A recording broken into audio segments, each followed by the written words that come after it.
귀한 찬양에 감사를 드립니다. 먼저 하나님 말씀 한 구절 더 보겠습니다. 누가복음 3장 1절에서 14절까지인데요. 누가복음 3장 1절에서 14절까지 제가 받들어서 읽겠습니다.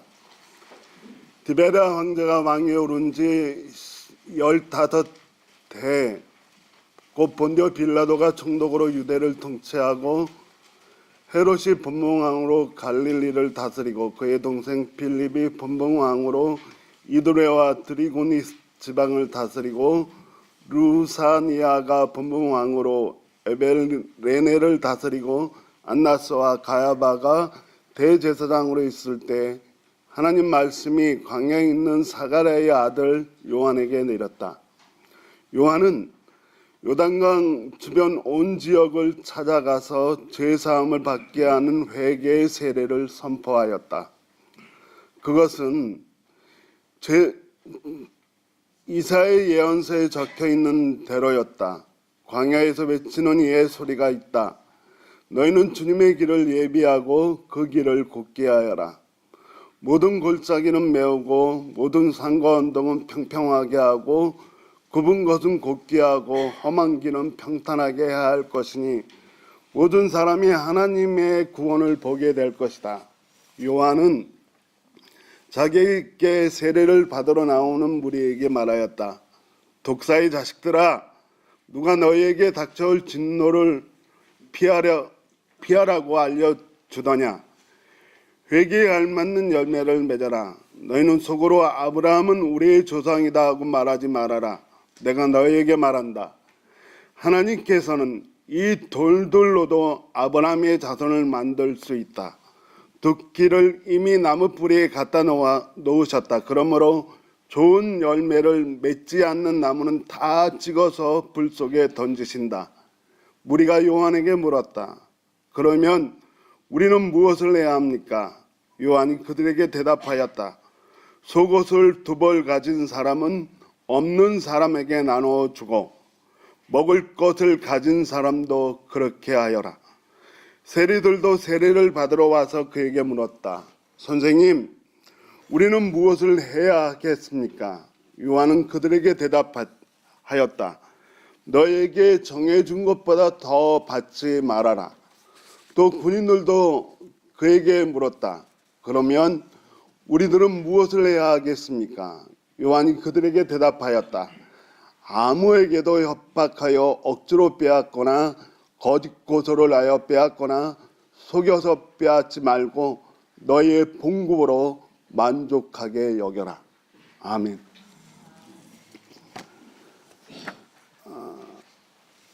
지난 2달 동안 대한민국의 서울의 중심인 광화문 광장에는 정말 수백만 명의 시민이 모였습니다.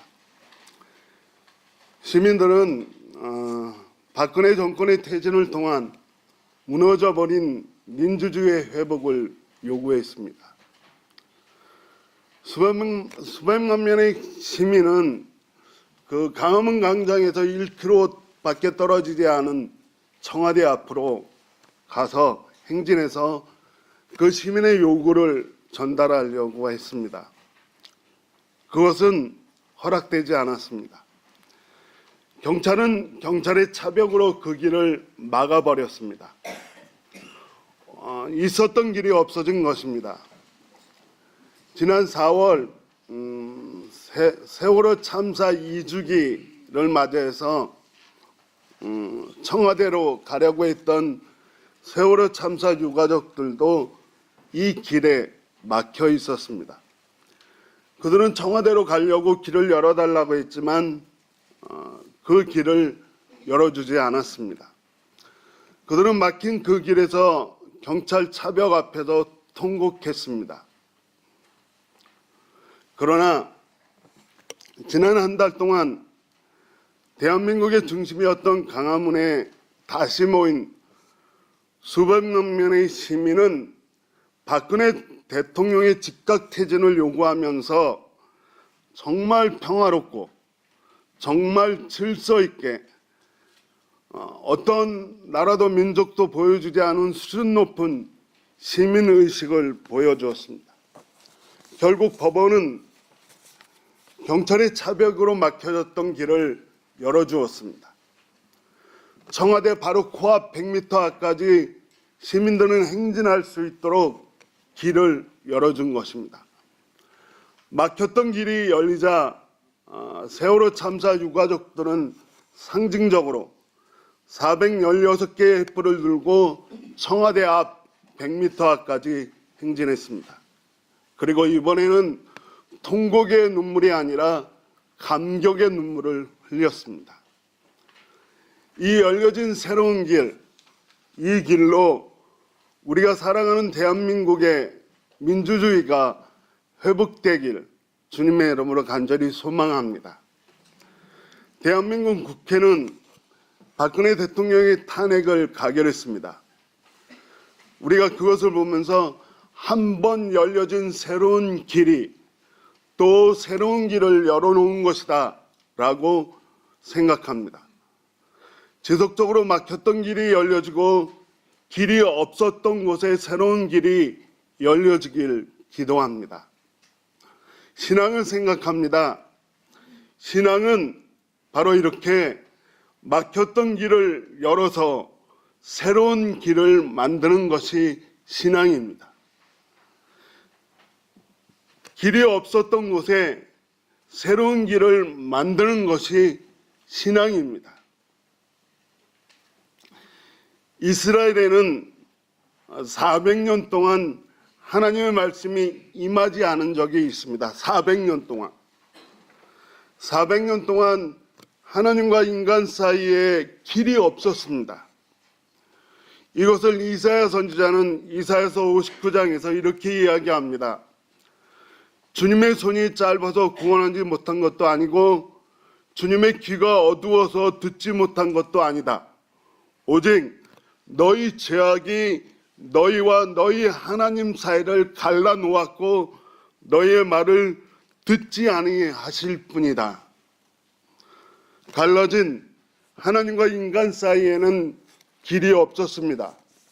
수세기 동안 없었던 이 길을 하나님은 만들기 시작하셨습니다. 하나님이 새롭게 만든 길은 황량하고 거친 광야, 우리가 흔히 빈들이라고 불리운, 그리고 우리가 이해할 수 있는 말로는 광장이라고 불리우는 곳에서 시작했습니다. 그것도 왕도, 총독도, 지방관도 아니라 대제사장도 아니고 오직 시골의 무명의 제사장이었던 사가랴의 아들 요한에게서 시작했습니다. 그가 해야 할 일은 바로 새로운 길을 만드는 일입니다. 그가 길이 없었던 곳에 새로운 길을 만드는 것이 그에게 주어졌던 사명입니다. 오늘 본문을 보면 이사야 시대 때 이야기를 합니다.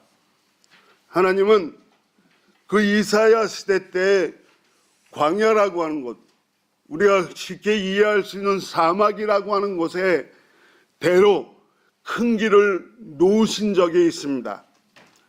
이스라엘 백성이 포로 생활하던 바벨론과 그들이 그렇게 그리워하던 유대의 땅 사이에는 시리아 사막이 있었습니다. 이 사막에는 길이 없었습니다. 그러나 하나님은 그 사막에 큰 길을 놓으셨습니다. 골짜기가 있는 곳, 높은 산이 있는 곳, 굵고 험한 길이 있어서 어려움을 겪지 않도록 높은 산은 골짜기는 메우고 높은 산은 깎으셔서 곱고 평탄한, 그리고 큰 길, 좋은 길, 넓은 길, 안전하게 고향으로 돌아갈 수 있는 길을 만드셨습니다. 이스라엘 백성은 그 길을 따라 포로 생활을 끝내고 기쁜 마음으로 고국 유대 땅으로 돌아갈 수 있었습니다. 하나님은 하나님과 우리 사이에 이런 길을 만들기 위해 세례 요한을 광야에서 외치는 소리로 세우셨습니다. 요한은 이렇게 외칩니다. 회개하라. 회개하고 회개에 알맞은 열매를 맺어라 라고 외칩니다. 우리가 많이 듣는 회개하라 라고 하는 이 말은 메타노에오 라고 하는 헬라어인데요. 그 본뜻은 마음을 바꿔라 라고 하는 것입니다. 마음에 깊이 파인 상처가 있다면 그 상처의 골짜기를 메우라 라고 하는 겁니다. 우리의 마음에 산처럼 높아진 교만이 있다라고 하면 그 교만이 낮아져야 한다라고 하는 겁니다. 우리 안에 삐뚤어지고 왜곡되어진 정의와 공의가 있다면 그 왜곡되어진 정의와 공의를 바르게 세워라라고 하는 것이 회개입니다. 마음을 바꾸는 사람의 알맞은 열매가 바로 그것입니다. 이것이 바로 광야에 외치는 소리였고 새로운 길을 만드는 것이었습니다. 제가 읽어드린 본문 10절 이하에 보면 세 종류의 사람이 나옵니다. 무리라고 불리우는 사람과 세리들이라고 불리우는 사람과 군인이라고 불리우는 사람들 등장합니다. 그런데 이 10절 이하의 이 세 종류의 사람들은 똑같이 세례 요한에게 똑같은 질문을 던집니다. 뭐라고 던지죠? 그러면 우리는 무엇을 해야 합니까? 라고 묻습니다. 그러면 우리는 무엇을 해야 합니까? Was sollen wir denn tun? 그러면 우린 뭘 해야 합니까? 라고 묻습니다. 새로운 길을 만드는 것이 신앙이라면, 마음을 바꾸는 것이 신앙이라면 우리는 무엇을 해야 합니까? 라고 묻습니다. 다시 말해서 새로운 길을 만들기 위해 구체적으로 무엇을 해야 하는가를 묻고 있습니다. 여기 세 종류의 사람 중 군인은 뭐 다른 거 없습니다. 군인은 폭력을 사용하는 사람들입니다. 그리고 세리들은 탐욕을 부리기에 쉬운 사람들입니다. 그리고 평범한 무리들이라고 불리우는 이 사람들은 자기만을 위해 살기 쉬운 사람들입니다. 폭력을 사용하고 탐욕을 부리고 자기만을 위해 살기 쉬운 사람들, 이 사람들은 솔직히 말하면 바로 우리 안에 있습니다. 폭력적이고 탐욕에 쉽게 유혹되며 자기 사랑에 빠져버린 우리의 모습을 그들에게서 봅니다. 이런 우리의 모습을 향하여 하나님께서 새로운 길을 만들려고 하신다면 우리는 오늘 우리 스스로에게 우리의 마음을 바꾸기 위해 다시 한번 물어보셔야 됩니다. 하나님은 우리의 마음을 바꾸신다고요? 우리 보러 회개하라고요? 그러면 우리는 무엇을 해야 합니까? 라고 물어야 합니다. 그 대답은 이렇습니다. 우리가 무엇을 해야 하냐 하면 첫 번째로 우리가 모든 종류의 폭력을 포기해야 합니다. 말로 하는 폭력을 포기하십시오. 행동으로 하는 폭력을 포기하십시오. 여러분의 마음으로 하는 폭력을 포기하십시오. 우리가 모든 종류의 폭력을 포기해야만 새로운 길을 만들 수 있습니다. 협박하지 마십시오. 거짓말하지 마십시오. 누군가를 속이지 마십시오. 그것을 포기하십시오. 빼앗지 마십시오. 그리고 하나님이 허락하신 것에 만족하십시오. 두 번째로 우리 안에 존재하는 탐욕을 버려야 합니다. 우리 안에 불쑥불쑥 일어나는 탐욕을 버려버려야 새로운 길을 만들 수 있습니다. 세리들은 바로 이 탐욕 때문에 미움의 대상이 됐고 죄인이 되었고 부정한 자들이 됐습니다. 그러나요, 예수께서는 사람들이 미워하고 죄인이라고 부르고 부정한 자들이라고 부르는 바로 이 세리들의 친구가 되어주셨음을 기억하십시오. 그분이 세리들에게 친구가 되어 그 안에 일어나고 있는 탐욕을 제어해 주심을 기억하십시오. 주님이 우리의 탐욕을 제어할 수 있도록 우리를 주님 앞에 내어주십시오. 그리고 그 모든 사람들에게 친구가 되어주셨던 주님을 기억하십시오. 세 번째로, 무리라고 불리우는 사람들에게 이야기합니다.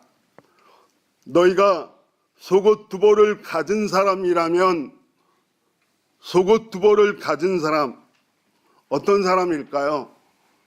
여유가 있는 사람입니다. 아니요, 나누어 줄 것이 있는 사람들입니다. 이들에게 요구합니다. 여유가 있고 나누어 줄 것이 있다면 여러분의 삶의 작은 결단, 그리고 사랑과 정의에 대한 작은 실천으로 새로운 길을 열어달라고 말씀하십니다. 그리고 먹을 것도 동일하다라고 말씀합니다. 필요한 만큼 정당하게 사용하십시오.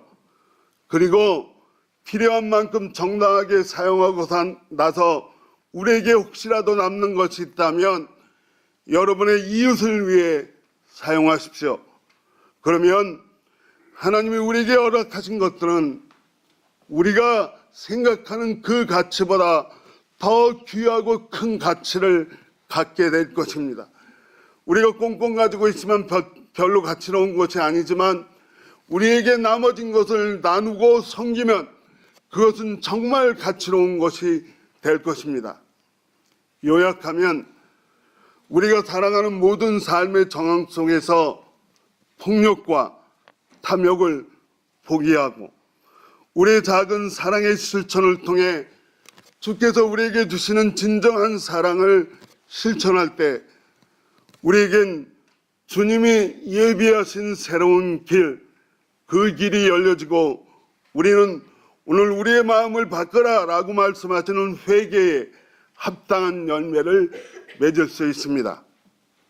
이렇게 무명의 제사장의 아들이었던 세례 요한이 광야에서 외치는 소리가 되어 만든 새로운 그 길 끝에는 제가 읽어드린 본문의 말씀 6절에 보면 모든 사람이 하나님의 구원을 보게 될 것이다 라고 말합니다. Alle Menschen werden den Heiland Gottes sein. 웃지 마십시오. 모든 사람이 하나님의 구원하신 그 영광을 보게 될 줄로 믿습니다. 성탄을 기다리는 우리 모두가 새로운 길을 만드는 사람이 되었으면 합니다.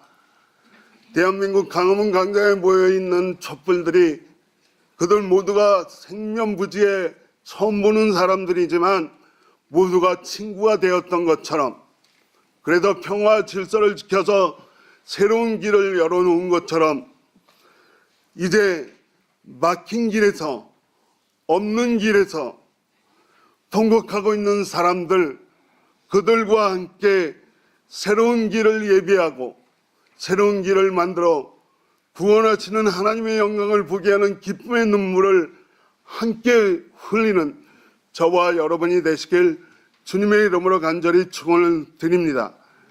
이번 성탄의 계절이 여러분 모두에게 이 함께 열어놓은 길을 따라, 새로운 길을 따라 만들어진 성탄의 기쁨을 누리시길 주님의 이름으로 간절히 축원합니다.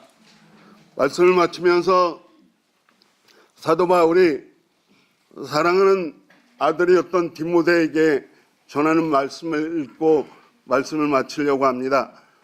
디모데 전서 6장 17절에서 19절인데요.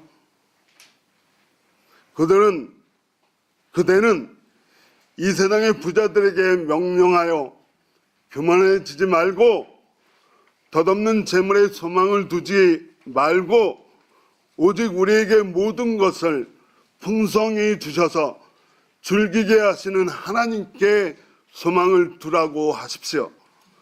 또 선을 행하고 좋은 일을 많이 하고 아낌없이 베풀고 즐겨 나눠주라고 하십시오.